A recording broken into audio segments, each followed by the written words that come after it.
Yo, what it do, you too, man? It's your boy, man. Stay too sharp, man. We back in the building with another banger, back with another video, you feel me?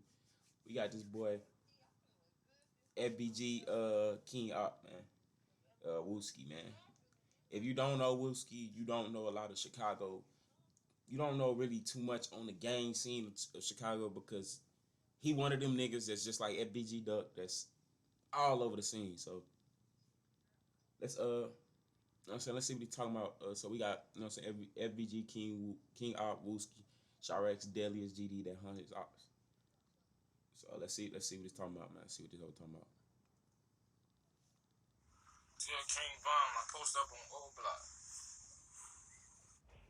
Wooski, Dooski, Boosie.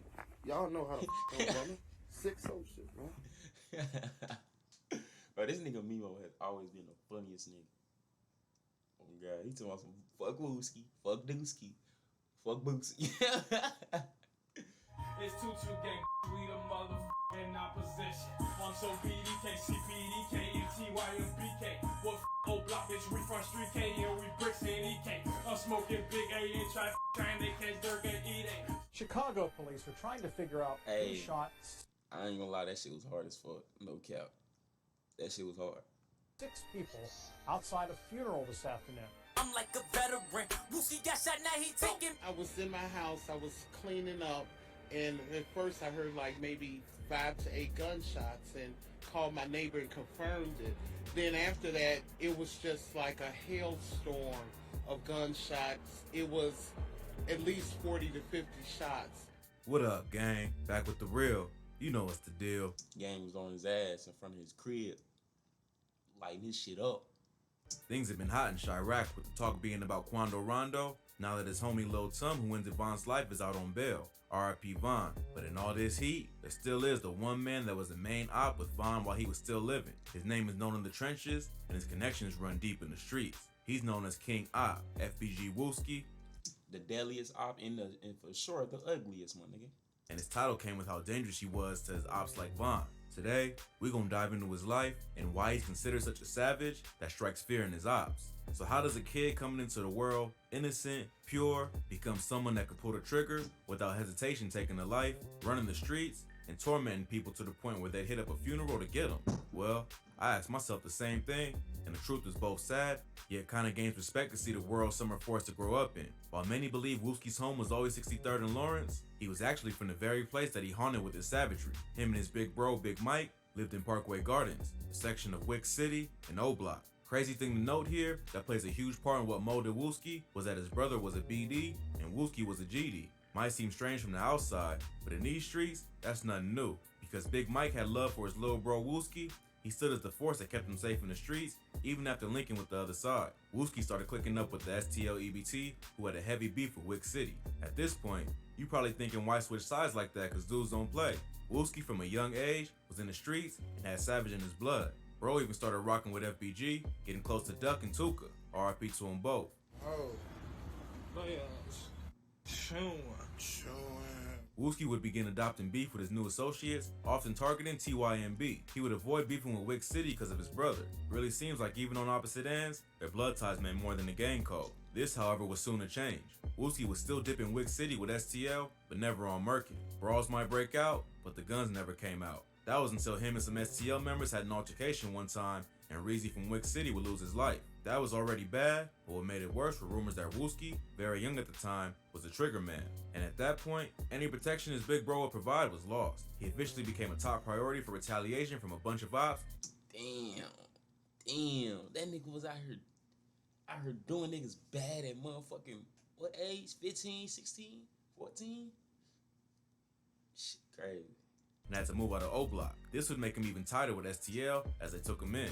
Wooski would end up aiming his firearm towards the place he once lived in a feud between the two sets. Wooski never made light of the situation. In a tweet made by Wooski back then, it could be seen how serious things got. This back and forth would lead to him and King Von becoming enemies. The fire under this was fueled when Wooski was a trigger man behind the murking of Von's homie Platoon. Unable to personally catch Wooski, Von would get the next best thing at the time, Wooski's cousin Modell. The events painted a dark scene, showing just how hungry Von was for revenge.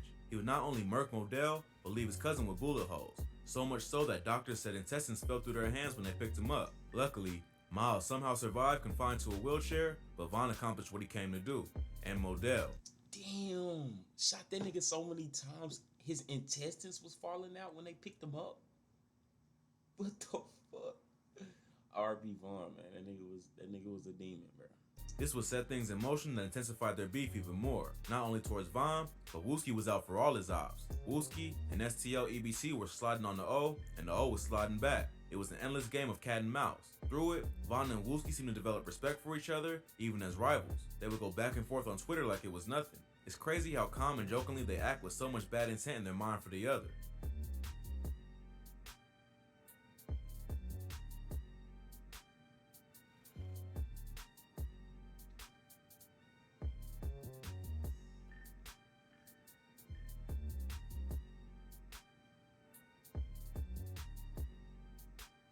He would tally scores in public with Von about the stats for who has the most bodies, like it was nothing. What happened next would turn things upside down.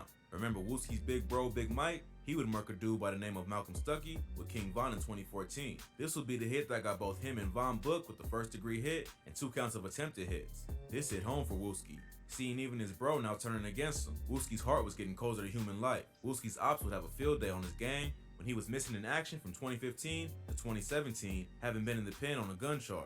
Wooski would soon get his payback upon his release. The tables were turned. It was now Von who was on the inside fighting his case. Wooski and a couple STL EBT members would catch HK, the headshot king, from the O slipping while spinning the block for ops. HK would try to run, but was murked before being able to escape, with multiple shots about his body. Wooski was out for blood, and every pull of the trigger emptied a bit of his rage and pain. Wooski was now bumped further up the priority list for his ops, and he was becoming too much of a threat that was fearless in the streets. Wooski would send hints online saying that Von was next to go. Go that HK pack.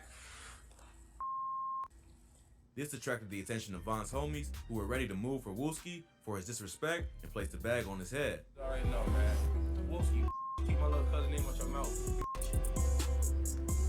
Talking about niggas ain't dying, niggas. Talking about King Von, nigga, that's my blood, nigga. But Wooski, being the Chiraq savage he is, didn't give a damn and continued to hunt his ops, even coming to their own hood. We out here right now. Them boys running. They running. They ain't out here. 600. How they running? And you just said they not out here, bro. Niggas just be dumbass criminals. But bro, these niggas live like 5-10 minutes away from each other. They blocks is like 5-10 minutes away from each other. So it's easy to walk down the street, and the motherfucker not outside. You know what I'm saying? Motherfucker probably just ran in the crib type shit. That's how close they live to each other. You feel me? So nigga crazy though. Nigga walking on the block. Boy, it couldn't be me. We would have seen that nigga get dumping. Boy, what the fuck? They run. There's some hoes on Tuka. Bro was a different breed. Wooski was building confidence in his street authority, even going as far as claiming his invented op blocks like TYMB, O Block, and D Block. O Block. What else? What 600 call themselves? On Tuka, we invented D Block. That goofy ass deep thing shit. What else? What else? What else y'all want to go to? Who talking about? Who else want to say something? TYM, we invented that. But this still wasn't enough torment to satisfy his hatred for his ops. In January 2018, he dropped a video for the diss track Computers Remix. I ain't gonna lie. He went crazy on this hoe.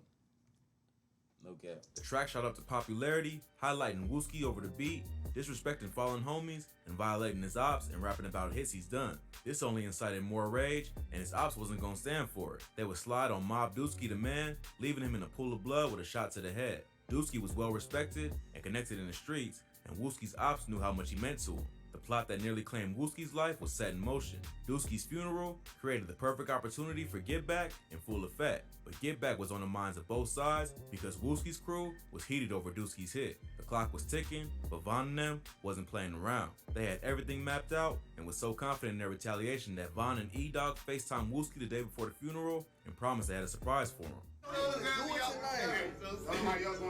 We gonna surprise. It's talking about tonight. We gonna surprise, bro. The day arrived, and Bro, shit's so crazy. Like, these niggas will literally call your phone. You know what I'm saying? Play with you. Call your phone. Like, what's up, gang? You know what I'm saying? What you on? Where you at? You know what I'm saying? How you doing? Nigga, I don't see you outside and shit, nigga. You know what I'm saying? On some friendly shit. but really like asking you, basically, nigga, you ain't never outside when I'm out here when we out here sliding trying to find y'all niggas. You know what I'm saying? Well, how you been, nigga?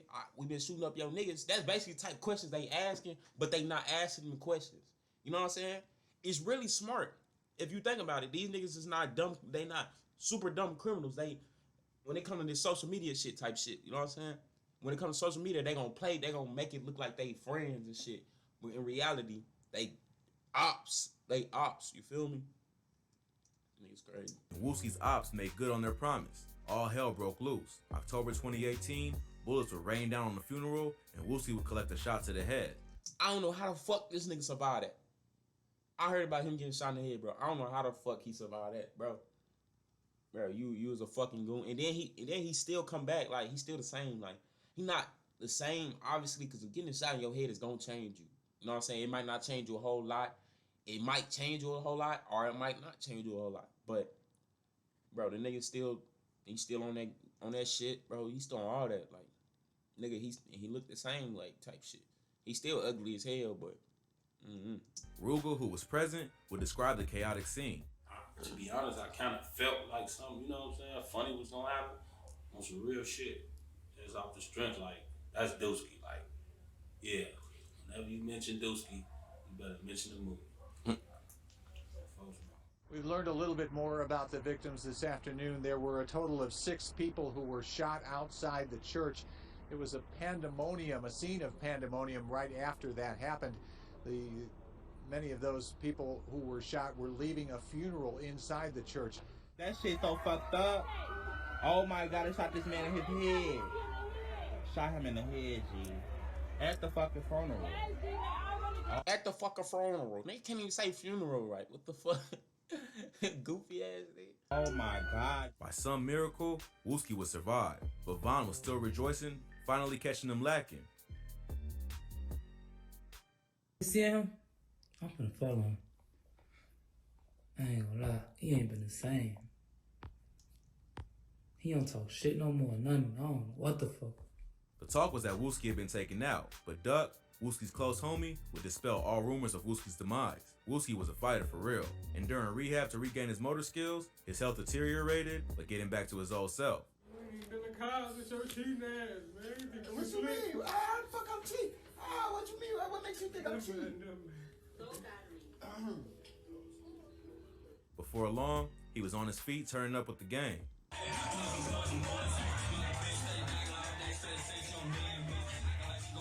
Sadly, Vaughn would lose his life on November 6, 2020 in an altercation with Quando Rondo. Wooski wasted no time dissing his op as a send-off to his grave. You said who that is in my blunt? A whole lot of Parkway Garden ass niggas. Wooski has been laying low since, trying to make a full recovery. After all, come on, man. You ain't do that to Vaughn, so don't even. I don't know why niggas be claiming shit that ain't even be theirs. You feel me? Like, come on now. You know Vaughn was doing that shit to your ass, boy. And if that whole altercation would have happened in Chicago, bro, Vaughn and them niggas would have been on go. Quando Rondo and Lil Tim would have got his ass popped. Like, come on now. They would have both got their ass popped that night. Vaughn would have never got popped that night. I'm telling you. Them niggas was just too thinking off his Georgia and shit. Motherfuckers was too relaxed. You know what I'm saying? Niggas was just thinking this up. Album release party, Vaughn did that shit off the rip. Vaughn did what he did, you know what I'm saying, out of nowhere. So everything was just out the blue. So, you know what I'm saying, shit happens. You know what I'm saying? Karma gonna always come back and bite you in the ass. You know what I'm saying? Nigga Vaughn had hella body, so shit, that karma was gonna come around eventually. You know what I'm saying? It ain't gonna let you slip for too long. You know what I'm saying? But let's go ahead and finish this off. Bro, he took a shot to the head. It's crazy he's still even functioning back to normal. This near-grave experience hasn't stopped him from still being on his dirt. He recently got right back to things, dropping tracks against his ops.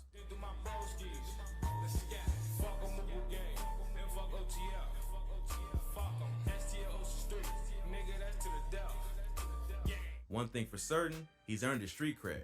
It might lead to his end, but his title as King Op isn't trolling nor capping.